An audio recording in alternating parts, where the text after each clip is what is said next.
C'est un honneur de vous retrouver ce soir sur la télévision panafricaine, afin de vous mettre au parfum de l'actualité. Mesdames, Messieurs, bonsoir chez vous et bienvenue à suivre cette nouvelle édition du journal. À la une de cette édition, le président des États-Unis a exprimé sa satisfaction suite à la signature d'un accord de paix entre la RDC et le Rwanda. L'administration américaine se félicite d'avoir facilité les négociations menant à cet accord qu'elle considère comme une étape cruciale pour la stabilité de la région. Toujours à la une, le tribunal militaire de garnison de Butembo a débuté une série d'audiences foraines à Lubero Centre. 90 prévenus, dont des militaires de FARDC et de civils, seront jugés pour des infractions graves. Un reportage complet à suivre dans ce journal. Et puis le lieutenant général Luboyanka Chamadjoni, commandant des opérations militaires à Nituri, a visité ses compagnons d'armes blessés lors de différents fronts contre les groupes armés dans le territoire de Djougou a envie de leur apporter un réconfort moral et leur exprimer sa solidarité. Mesdames, Messieurs, voilà tout pour les titres.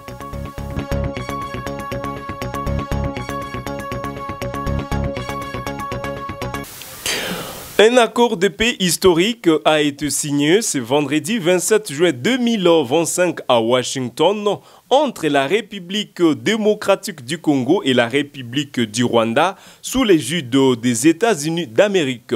Cet accord vise à mettre un terme au conflit meurtrier dans l'est de la République démocratique du Congo qui a causé la mort de milliers de personnes. Pour en savoir plus, nous vous proposons ces reportages. La République démocratique du Congo et les Rwanda ont signé ce vendredi 27 juin à Washington un accord de paix crucial marquant une étape potentiellement décisive dans la résolution du conflit qui déchire l'Est de la RDC. Conclu sous l'égide des États-Unis, cet accord vise à mettre un terme aux violences persistantes alimentées par des accusations de soutien rwandais au groupe rebelle M23 selon des rapports d'experts de l'ONU. La cérémonie de signature orchestrée par le secrétaire d'État américain Marc Rubio a réuni Thérèse Kaikwamba Wagner, ministre congolaise des Affaires étrangères, et Olivier Nduhungirehe, son homologue rwandais. Dans son allocution, la ministre Kaikwamba a exprimé sa gratitude envers l'administration américaine, soulignant que cet accord ouvre un nouveau chapitre pour la région. En signant cet accord, nous réaffirmons une vérité fondamentale. La paix est à la fois un choix et une responsabilité. Elle implique le respect du droit international, la protection des droits humains et la sauvegarde de la souveraineté des États. Les populations qui ont le plus souffert observent attentivement et attendent que cet accord soit respecté. Et de son côté, le ministre rwandais des Affaires étrangères, Olivier Nduhungirehe, a mis en avant la nécessité de neutraliser les forces démocratiques de libération du Rwanda FDLR, un groupe armé rwandais actif dans l'est de la RDC. Il a précisé que la mise en œuvre d'un concept d'opération à cet effet devrait s'accompagner de la levée de mesures défensives du Rwanda. Cette décision repose sur l'engagement pris de mettre fin de manière irréversible et vérifiable au soutien apporté au FDLR et aux milices associées, a déclaré Nduhungirehe. C'est le fondement de la paix et de la sécurité dans notre région. Cet accord nous engage également à faciliter les retours des réfugiés sur nos territoires respectifs avec le soutien du HCR. Les processus de paix devraient se poursuivre avec une rencontre prévue en juillet à Washington entre le président Félix Tshisekedi et Paul Kagame. Cette rencontre sera cruciale pour consolider l'accord et définir une feuille de route pour la mise en œuvre des engagements pris. Restons dans le même chapitre. Le président des États-Unis d'Amérique, Donald Trump, a exprimé sa satisfaction suite à la signature d'un accord de paix entre la République démocratique du Congo et la République du Rwanda. L'administration Trump se félicite d'avoir facilité les négociations menant cet accord qu'elle considère comme une étape cruciale pour la stabilisation de la région. Le président des États-Unis, Donald Trump, a exprimé sa satisfaction suite à la signature de l'accord de paix entre la République démocratique du Congo et le Rwanda. un accord qu'il attribue en partie à la facilitation de son administration. Lors d'une réception à la Maison-Blanche, c'est vendredi 27 juin 2025, en présence des ministres des Affaires étrangères de deux pays, le président Trump a affirmé que cet accord marquait la fin de 3 décennies de conflits dans l'est de la RDC. Aujourd'hui, la violence et la destruction cèdent la place à un nouveau chapitre d'espoir pour toute la région, a déclaré le président. Avec un ton confiant, il ajoute « En l'espace de quelques mois, nous avons contribué à la paix entre l'Inde et le Pakistan, entre Israël et l'Iran, et maintenant entre la RDC et le Rwanda. » Le représentant de la RDC et du Rwanda ont unanimement remercié l'administration américaine pour son rôle crucial dans la facilitation de cet accord de paix. Nous vous remercions et vous félicitons pour cette étape remarquable qui met fin à 30 ans de conflits et de souffrances, a déclaré Thérèse Kaikwamba-Wagner, ministre des Affaires étrangères, de la coopération internationale et de la francophonie de la RDC. L'accord de paix prévoit deux mesures concrètes, notamment le désengagement des forces armées, la protection des populations civiles, le retour de personnes déplacées et de réfugiés sous l'autorité du gouvernement congolais, ainsi que la mise en place d'un mécanisme de suivi rigoureux pour garantir le respect des engagements pris par les deux parties. L'Ituri entrevoit-elle la lumière au bout du tunnel? Un signe encourageant émerge en pleine période d'état de siège, la réapparition des Lokapi dans la réserve naturelle de Poulou, territoire de Mambasa. Reportage. C'est une nouvelle porteuse d'espoir pour la conservation de la biodiversité en Ituri, 13 ans après le massacre des Okapi perpétré en 2012 par le tristement célèbre milicien Morgan.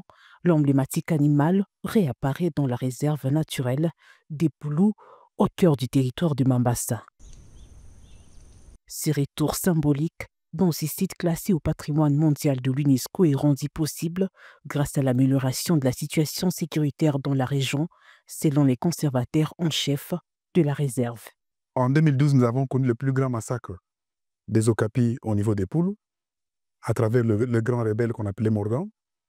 Et depuis lors, la situation sécuritaire ne s'était pas améliorée, mais après 13 ans, nous avions estimé, planifié avec le comité de sécurité du territoire de Mambasa, avec les différentes parties prenantes, dont les chefs de chefferie, qui s'étaient vraiment investis et dont le besoin était exprimé par les chefs de chefferie, le retour de l'Okapi au niveau de la réserve de fauna Okapi. Au-delà de l'aspect écologique, cette réintroduction représente un nouveau souffle pour le tourisme en Ituri.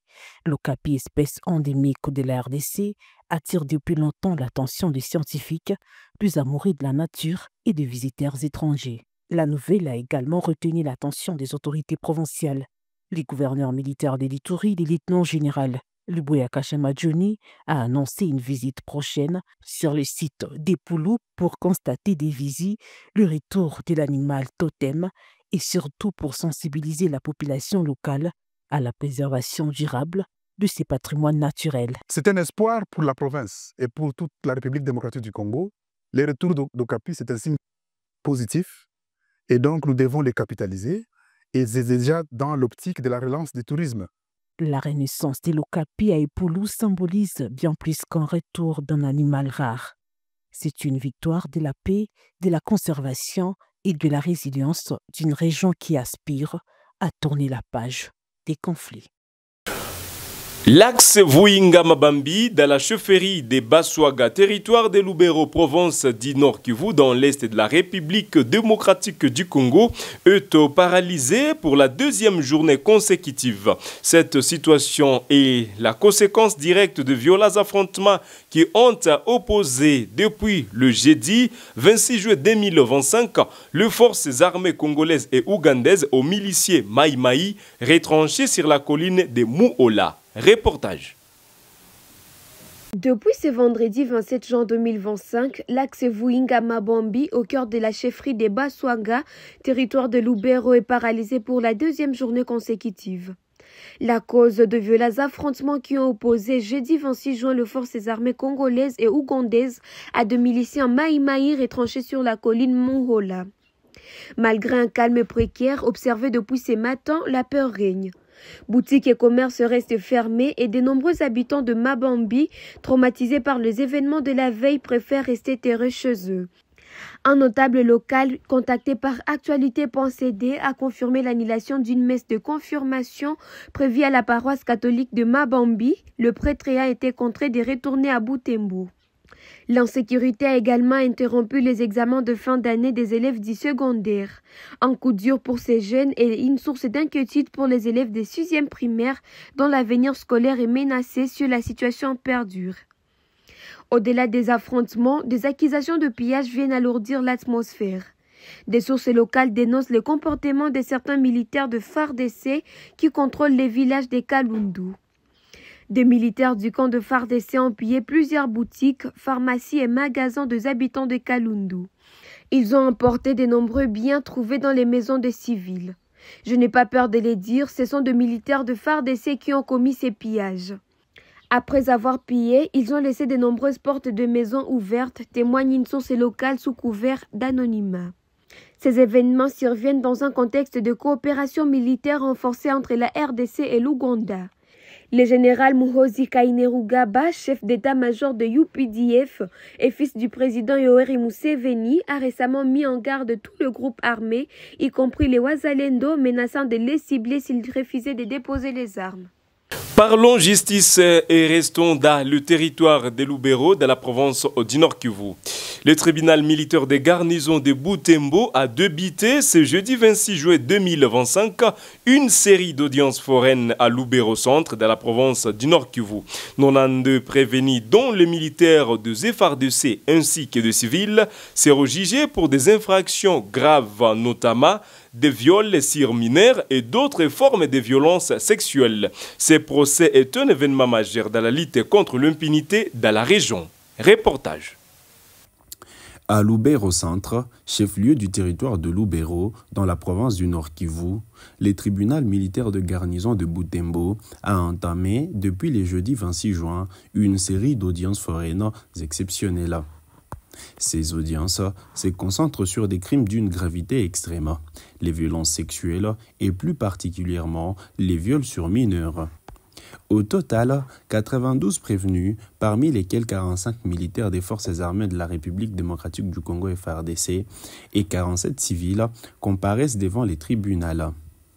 Ils sont accusés des viols sur mineurs, des violences sexuelles, d'enlèvement d'enfants, d'extorsion et d'autres infractions graves. Les faits reprochés se seraient produits entre 2021 et 2024 dans la commune rurale de Lubero et ses environs. Le nombre de victimes est alarmant, 93 personnes, dont 85 mineurs, âgés de seulement 2 à 17 ans. Les victimes, au cœur de ces audiences, participent activement au processus judiciaire et réclament des réparations pour les préjudices subis.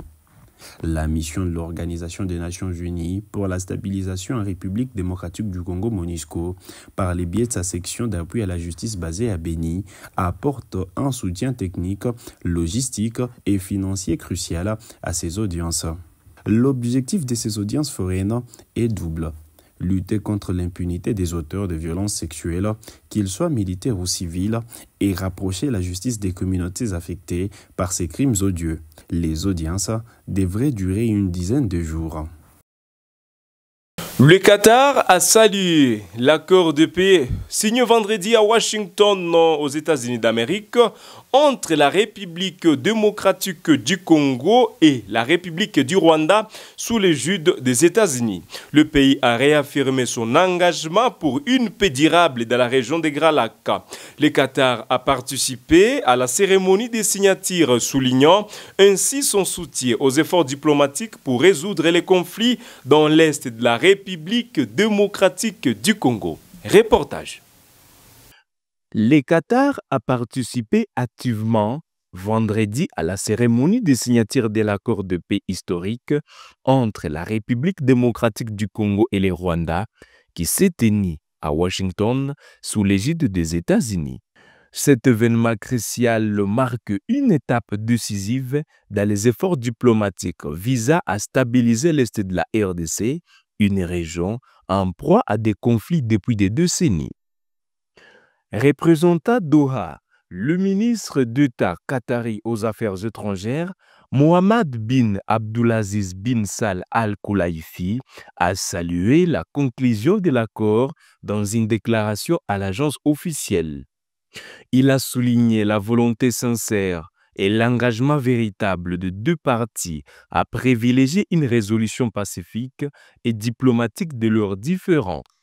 Le Qatar a joué un rôle de médiateur de premier plan dans ce processus. Al-Khulaifi a rappelé que Doha avait accueilli plusieurs sessions de négociations entre les délégations rwandaises et congolaises, créant un espace de dialogue essentiel. La rencontre trilatérale du 18 mars 2025 réunissa l'émir du Qatar, le président rwandais Paul Kagame et le président congolais Félix Tshisekedi a été particulièrement déterminante. Cette rencontre a permis d'instaurer un dialogue direct et de renforcer la confiance mutuelle, ouvrant la voie à des négociations plus constructives. Le ministre a également salué les rôles facilitateurs des États-Unis dans l'aboutissement de l'accord, les qualifiant des jalons importants pour la sécurité et la stabilité de la région des Grands Lacs. Le Qatar a réaffirmé son engagement à soutenir les efforts de l'Union africaine et la conclusion des sommets conjoints de la Communauté d'Afrique de l'Est EAC et de la Communauté de développement d'Afrique australe SADC qui s'est tenue le 8 avril 2025 à Dar es Salaam en Tanzanie. Doha se dit prêt à coopérer avec tous les partenaires régionaux et internationaux pour garantir une paix durable dans la région, soulignant ainsi son rôle actif dans la résolution des conflits en Afrique.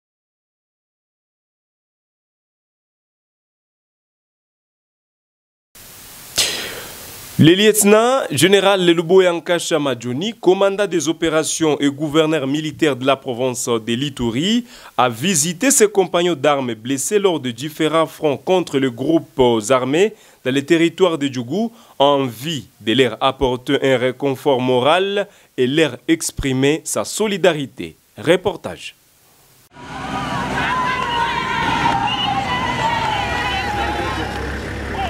Les commandants des opérations militaires en Ituri, le lieutenant-général Luboya Nkasha Madjoni, s'est rendu à l'unité médicale d'intervention rapide de Bunia pour réconforter les militaires blessés sur les lignes de front. Une visite symbolique et porteuse d'un message de solidarité et de résilience. C'est ici que le lieutenant-général Luboya Nkasha a rencontré ses compagnons d'armes blessés au combat. Un moment de réconfort et de fermeté.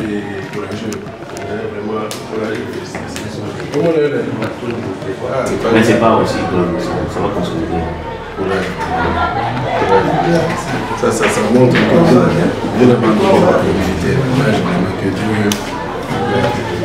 Comme un médecin, les commandants des opérations font le tour de lits de blessés.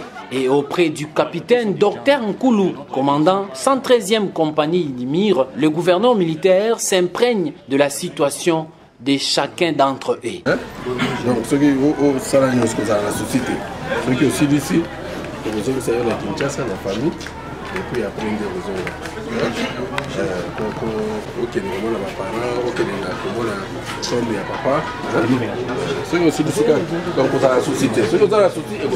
à chaque pas dans la salle, il transmet à ses compagnons d'armes le message d'encouragement et d'espoir, exprimant le souhait de le voir rapidement rétabli afin qu'il rejoigne à nouveau le front pour remporter la victoire finale sur les ennemis de la paix.